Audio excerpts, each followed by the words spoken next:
Shalom, selamat berjumpa kembali dalam Victorious Devotion. Hari ini biarlah kita semakin mengalami Tuhan dan kita semakin teguh dan kita semakin kokoh dalam menghadapi apapun juga dalam kehidupan kita, dan kita pun semakin menjadi berkat bagi banyak orang. Karena kita tahu hidup kita diciptakan Tuhan berharga dan kita harus melakukan hal yang berharga dan juga ikut berkontribusi dalam membangun hidup orang di sekitar kita menjadi berharga di dalam Tuhan. Sebuah lagu pujian yang hari ini kita akan nyanyikan bersama, Yesus terlebih besar di dalamku, di dalamku. Dia yang telah berkarya dalam hidup kita, membuat kita berarti. Yesus terlebih besar. Yesus terlebih besar. Yesus terlebih besar di dalamku, di dalam.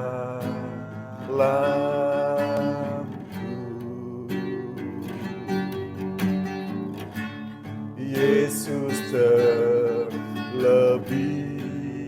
besar.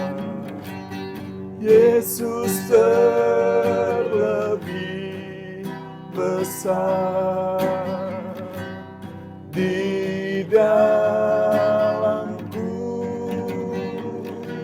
selama-lamanya.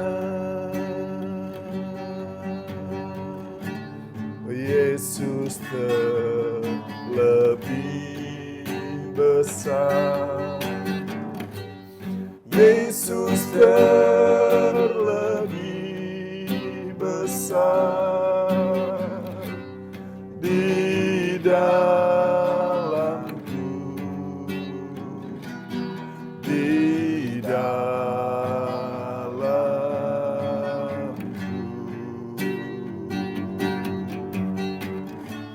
Yesus terlebih besar. Yesus terlebih besar di dalamku selama-lamanya, di dalamku, di dalamku selama-lamanya.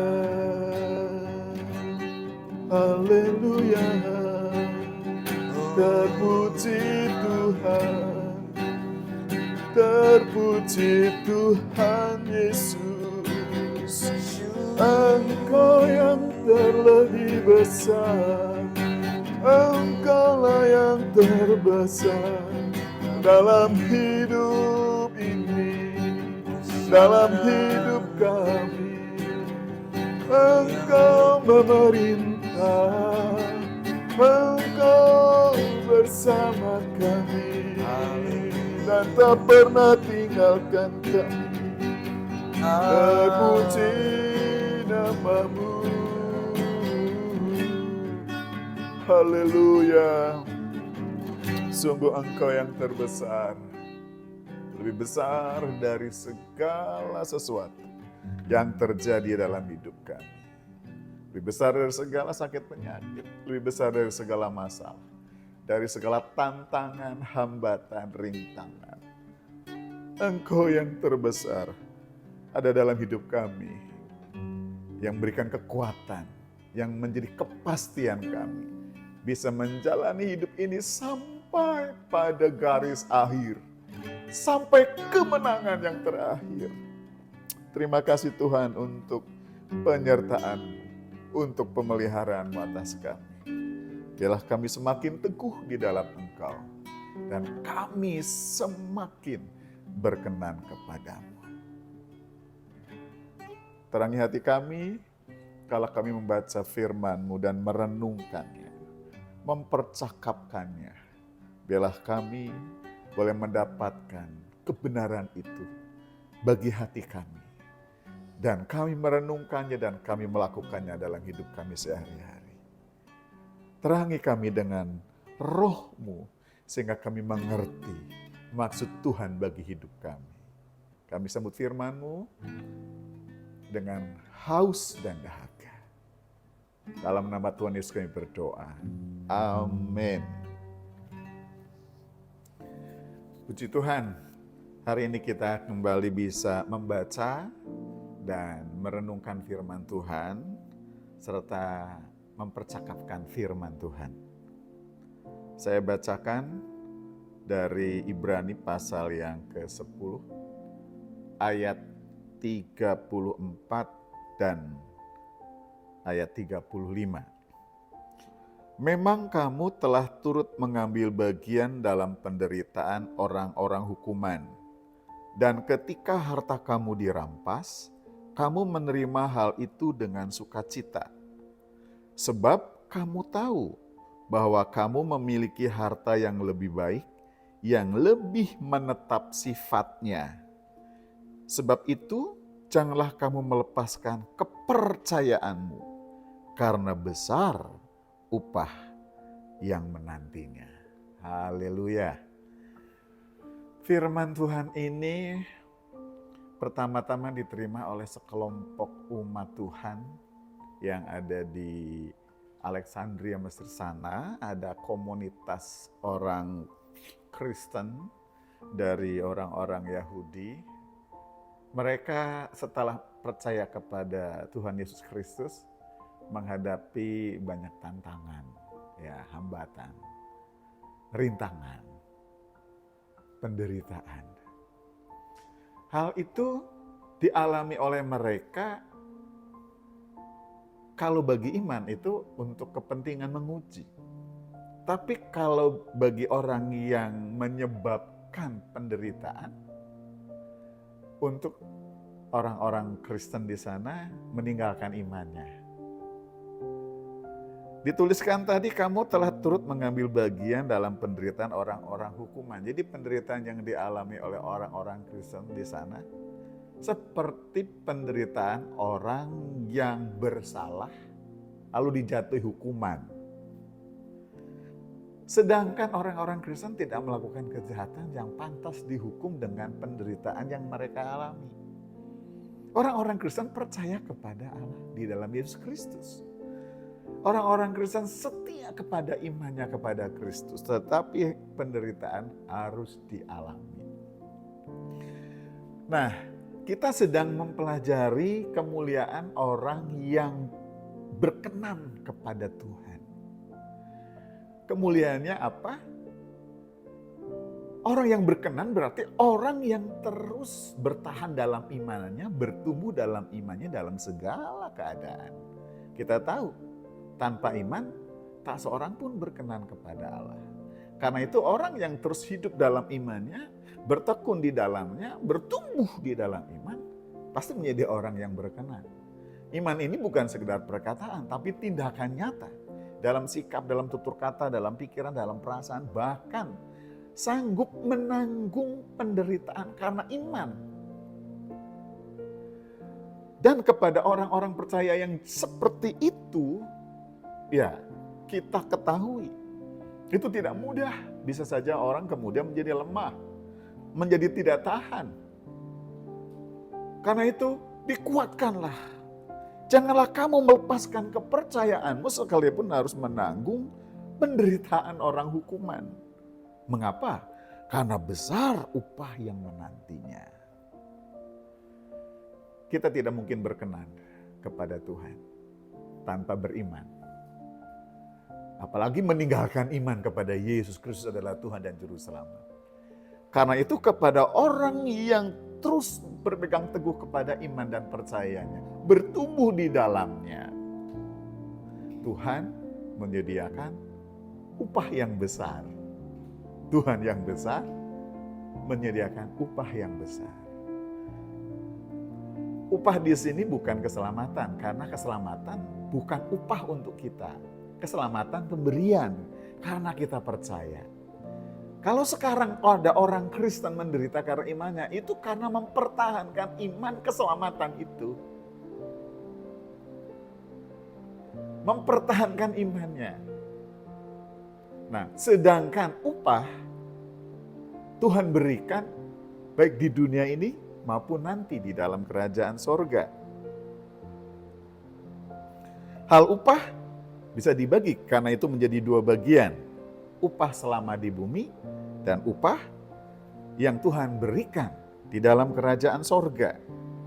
Tuhan menjanjikan menyertai kita. Tuhan menjanjikan memberikan kita kekuatan. Tuhan berjanji memberikan kita perlindungan, penyertaan. Itu bentuk upah dari Tuhan yang diberikan dalam wujud pemeliharaannya kepada kita semua. Walaupun secara umum Tuhan sediakan juga hal itu bagi orang-orang yang belum percaya karena Tuhan memelihara semua manusia. Tetapi ada sebuah pemeliharaan khusus bagi domba-dombanya. Makanya kalau kita mengingat di dalam Mazmur pasal yang ke-23, dituntun ke rumput yang hijau, dituntun ke air yang tenang, dituntun di jalan yang benar. Dalam lembah kekelaman sekalipun, umat Tuhan tidak takut bahaya karena Tuhan beserta. Nah, jemaat yang menerima firman Tuhan yang dinamakan Ibrani ini sedang berada dalam lembah kekelaman. Tuhan ada bersama dengan mereka. Karena itu supaya mereka tidak undurkan diri, diberi semangat. Jangan melepaskan kepercayaanmu. Karena itu apapun yang sedang kita hadapi, yang mendesak kita, bahkan yang seakan-akan kita harus bertaruh, jangan pertaruhkan imanmu. Jangan gadaikan imanmu. Cukuplah kalau kita dengar ada orang-orang yang meninggalkan Kristus hanya untuk memperoleh kebahagiaan di muka bumi ini. Cukuplah sampai di sana. Jangan merambah ke kita. Jangan sampai menjadi keputusan kita meninggalkan Tuhan. Karena akan terjadi rasa sesal yang luar biasa bagi orang-orang yang melepaskan kepercayaannya. Karena itu jemaat yang ada di sebuah tempat yang sedang mengalami penderitaan, mungkin kita juga mengalaminya, tetap pegang kepercayaan. Karena sesungguhnya Tuhan menetapkan kita bukan untuk dibinasakan. Dan Tuhan menginginkan kita terus berjuang, tidak mengundurkan diri. Karena kita dipanggil untuk percaya, dipanggil untuk menang, dan bukan untuk mengundurkan diri. Jika mengundurkan diri, wah, upah yang besar itu tidak disediakan untuk kita. Tetapi jika kita terus berada dalam kemenangan sampai akhir, seperti firman yang mungkin Bapak Ibu Saudara-saudari sudah dengar, bahwa ketika kita sampai di sorga nanti, orang benar akan mendapatkan upah yang dari Tuhan, yang disebutkan mahkota kehidupan, mahkota sukacita, kemegahan, mahkota kebenaran, mahkota kemuliaan, dan berkat-berkat sorga yang lainnya. Ini adalah upah yang besar. Tuhan sediakan upah yang besar di bumi maupun di surga. Karena itu, janganlah kita melepaskan kepercayaan kita. Karena besar upah yang menantinya. Terus berjuang, terus berkenan. Tuhan memberkati. Mari kita berdoa. Kami bersyukur kepada Tuhan karena Tuhan yang besar telah memberikan kasih yang besar kepada kami semua. Menebus dosa-dosa kami, menyelamatkan kami, memberikan kami anugerah keselamatan. Kini kami hidup dalam keselamatan karena iman. Karena itu Tuhan kami terus mempertahankan apapun yang terjadi dalam kehidupan kami. Kalau kami berhasil, kalau kami belum berhasil, kalau kami sakit, kalau kami sehat, kalau kami disukai orang, kalau kami tidak disukai orang, kalau kami sendiri, kalau kami bersama-sama, apapun keadaan yang Tuhan izinkan, kami tetap mempercayaimu dengan segenap hati. Karena Engkau sudah melakukan yang terbesar, dengan kasih yang terbesar bagi kami semua. Karena itu Tuhan, kami mau terus percaya kepadamu. Terima kasih untuk keselamatan yang Tuhan telah berikan. Dan terima kasih untuk upah yang besar yang Tuhan sediakan. Terima kasih Tuhan, kuatkan kami, kuatkan keluarga kami, kuatkan saudara-saudara kami dalam menghadapi apapun, sehingga kami tetap berdiri teguh dan tidak goyah. Dan iman tetap ada dalam hati kami kalau Kau datang yang kedua kali. Terpujilah nama Tuhan selama-lamanya. Kami menyerahkan hidup kami sepanjang hari ini dalam penyertaan Tuhan. Karena kami percaya dalam penyertaan-Mu kami pasti dapat terus kuat, tabah, bersyukur, bertekun, berkenan, dan mempermuliakan nama. Dalam nama Tuhan Yesus Kristus kami berdoa. Haleluya. Amin. Puji Tuhan, demikian Victorious Devotion kita hari ini. Teruslah berjuang sampai garis terakhir, karena ada upah besar yang menanti kita, khususnya di kerajaan surga. Salam berkemenangan, Tuhan memberkati.